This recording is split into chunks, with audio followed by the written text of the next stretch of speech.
কাছে আমার একটি আবদার আছে, আর তোমাকে সেটা পূরণ করতেই হবে। কি আবদার মা, বল। তুই আমার একমাত্র মেয়ে, তুই যা চাইবি তাই হবে। তুই এভাবে বলছিস কেন মা? তোর কি চাই শুধু বল, এখনই সেটা হাজির হয়ে যাবে। সেনাপতি, কে কোথায় আছো? এখনই এখানে আসো। এদের এখন লাগবে না। শোনো তুমি, আমি চাই আমার একটা সুন্দর বাগান হবে ওই নদীর তীরে, সেখানে অনেক ফুল থাকবে।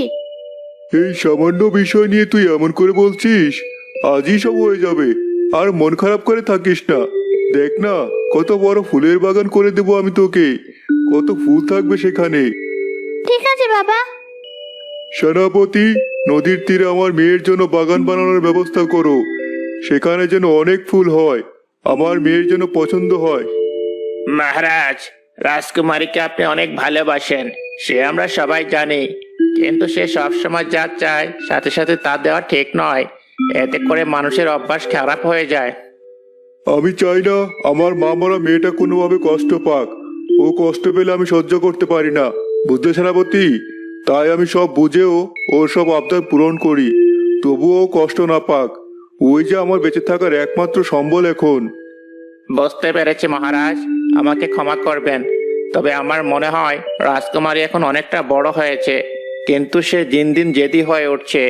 তাই বাবা হিসাবে মাঝে মধ্যে আপনাকে তাকে বোঝানো উচিত। আমি যদি কিছু ভুল বলে থাকি, দয়া করে আমাকে ক্ষমা করে দেবেন। তুমি কিছু ভুল বলনি সেনাপতি, এরপর থেকে আমি চন্দ্রাকে বোঝাবো। কিন্তু এখন যাও, আমার মেয়ের জন্য বাগানের ব্যবস্থা করো।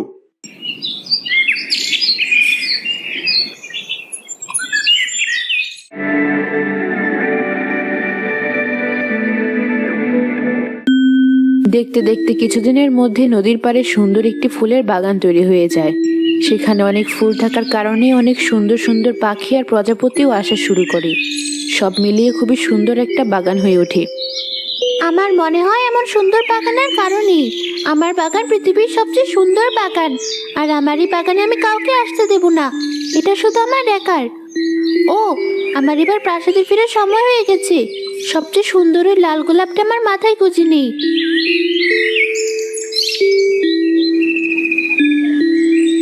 এবার তো নিশ্চয়ই আমাকে আরো বেশি সুন্দর লাগছে।